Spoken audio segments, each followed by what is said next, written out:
এখানে এসে 2 বিঘে রাস্তা ভাঙে যাতে পূর্ববঙ্গের পানির নিষ্কাশন হওয়ার লাগে খাওয়া পর্যন্ত ফসানির লাগে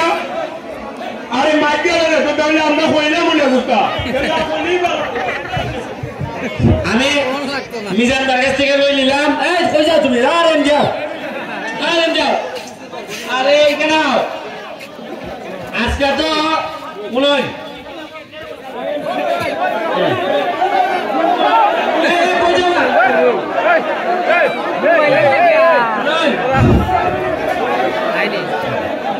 শুনুন এই কই আছেন সব খালি মোবাইল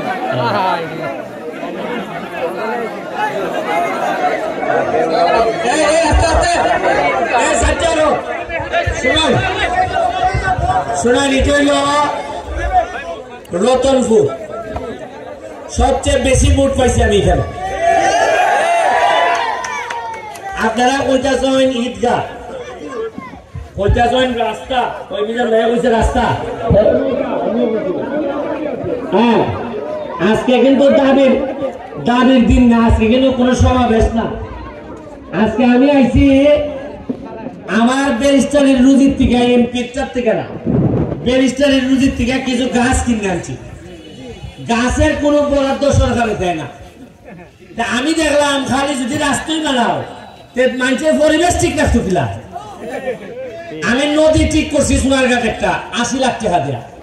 নদীর ময়লা পরিষ্কারের লাগে কোনো বরাদ্দ নেই বরাদ্দ আছে বড় বড় বিল্ডিং যেটার মধ্যে পয়সা মারি দেওয়া যায় যেটা বরাদ্দ হয় এটা লোকে একবারে খসখসা পয়সা নেওয়া যায় এখন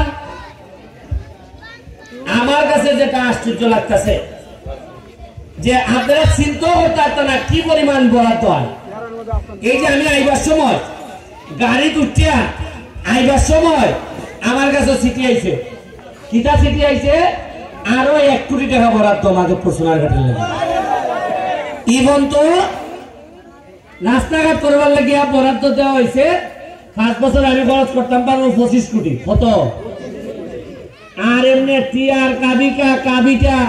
বিভিন্ন মন্ত্রণালয়ের মাধ্যমে এখন মাত্র আমি হইছি 4.5 মাস 4.5 মাসে টাকা হয়েছে প্রায় আরো 5 কোটির মতো কত হয়েছে আমি সারা দেশে এই কথা হইয়া ফেলেছি এই বাচ্চা মেয়ের সামনে রাখো বাচ্চা মেয়ে দাও এই কিতাবের বাচ্চা মেয়ে দাও আবার উঠে রাখো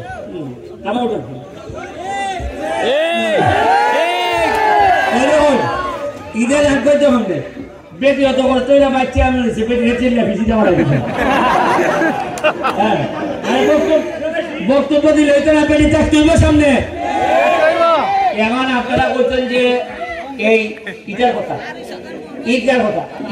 দেখতে আমার খুবই ভালো লাগছে ঈদগাহ লাগিয়া আপাতত আমি আমার যে বরাদ্দ উঁকে পাইছি এটার থেকে আমি 5 লাখ টাকা বরাদ্দ দিতেছি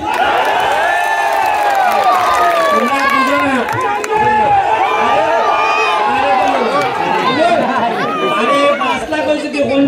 আছে না 5 কোটি দিলে কেউ ভাই না এরপরে আরো নয় 50 লাখ টাকা বরাদ্দ পাইছিলাম মাধবপুরের লেগে সোনারঘাটের লেগে আলাদা 50 পাইয়া এই প্রথম আমি কইছি যে এই 50 লাখ টাকা বরাদ্দ থেকে আমি আমার ফুলাবান্ডে ফুটবল দিতাম স্যার আগে এই সিস্টেম এরা জানতোই না আমি করছি কিটা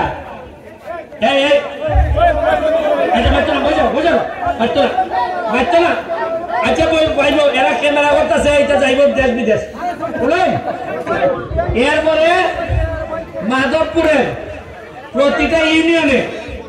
10টা ইউনিয়নে আমরা 5 লাখ টাকা করে 2 লাখ টাকা করে খালি দেওয়া হয়েছে ফুটবল আর ক্রিকেটের লেগে কত টাকা এর মানে খতলা ফুটবল ভাই বুঝলি চেয়ারম্যান মেম্বার যারা আছেন তাদের কাছে এখন ফুটবলের বাড়ির মধ্যে পণ্য পাওয়া যাব তোমরা সবাই গিয়ে এর কাছ থেকে ফুটবল নিবাই এখন আমি কইয়া দিছি না এখন আইছে না টাকা সার হয়েছে না এখনো আজ এটা তোমরা চেয়ারম্যান মেম্বারের 200 না এরা কথা তুলে লাই চেয়ারম্যানে খাই দিছে টাকা বুঝছেন কি আর এমন একটা দেশ চেয়ারম্যান মেম্বারের বিরুদ্ধে যেসা তা কমাইছে বিশ্বাস করে না খাইছো এরপরে এই প্রথম 2 লাখ করিয়া খালি হইল গিয়ে ফুলাবালদের গড়ে গিয়ে ফুটবল যেত ক্রিকেট যেত এরপরে হইল গিয়ে আপনার 5 লাখ টাকার সেলাই মেশিন 6 লাখ টাকা আমাদের যত মহিলা আছে মহিলাদের সেলাই মেশিনের লেগে 5 লাখ টাকা দেওয়া হয়েছে এবং 5 লাখ টাকার খালি চা বাগানের শ্রমিক মহিলাদের লেগে রেইনকোট এরা বৃষ্টিতে যাতে কিতা করতে পারে 5 লাখ দিলাম 5 লাখ আপনারা কিতা দিচ্ছি ইটার লেগিয়া রতনপুরে আমরা যারা লোক আছেন তারা আমারে ওই যেটা বল দিও কিতা খালি বড় বড় মাছ না দোকানের সময় নেন দিও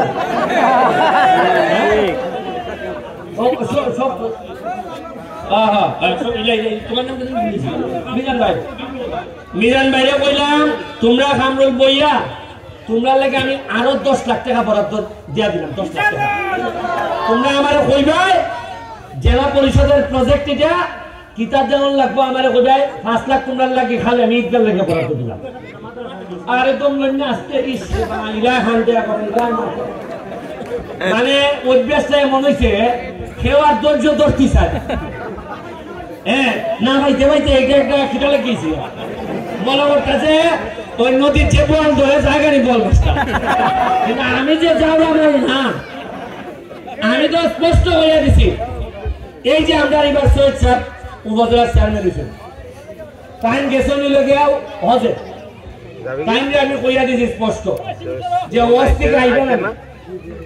আইয়া কিছু জমজমের পানি আনবা না কইছি যে জমজমের পানি আপনিও খাওয়াইবে আমরা খাওয়াই হই নেমে যাবে রাস্তা ঠিক করা টাকা লাগে আমি দিব আর এই রাস্তা ভাঙলে তো টাইনের ইন্ডাস্ট্রি হয়ে বেশি ভালো না টাইনে তো রাত বইয়া হত্যা আমি কিন্তু হাজ্জা ঘুরাছি কইলাম যদি আমার লোকের কষ্ট হয় টাইনের গাইয়ে আর যদি তারা সরকারি টাকা দিয়ে করতে আমি কইছি টাইনের টাকা দিয়ে হত্যা এখানে যদি টাইম চুপচাপ বইতে হইতো না কারণ এখানে 7-8 লাখ মানুষ হাজার মানুষ এখানে শ্বাস পালায় তাই নাইলে বলে আমি এটা নিশ্চিত করবো আজকে ওজো আসুন আজকে আর ডিস্টার্ব করে লাভ নেই আমি রাস্তাটাও ঠিক করার লেগে আপনারা জানেন কিনা 3টা ট্রাক্টর বার করছি ট্রাক্টরের হরেক জানা জানি সরকার না আমি নিজে ট্রাক্টরের যে মাল থাকে মালে গাঁথা ভরতে থাকবে কারণ ছোট গাঁথা 15 দিন করে দেখা যায় কেমন উঠে গেছে ফইলে যদি আপনি গাঁথা বলে করতেন তারপরে হাল লাগে না তাহলে আপনারা 10 লাখ টাকা এক্সট্রা বরাদ্দ 5 লাখ টাকা এখানে দিলাম আপনার মসজিদের এই মাদ্রাসার হ্যাঁ আচ্ছা মসজিদের লেগে আলাদা বরাদ্দ আছে এটা ঢুকছে ওই যখন ঢুকিয়েছি অলরেডি এর যেটা মাল ঢুকছে এটাও হয় আমার আছে হ্যাঁ আচ্ছা মাদ্রাসার লেগে আপনারা আমার দিবা আর একটা কথা হয়ে শেষ করি শুনুন আপনারা এমন একটা লোক এমপি বানাইছেন যে লোকটার মরার ভয় নাই দেখো যে লোকটার মরার ভয় নাই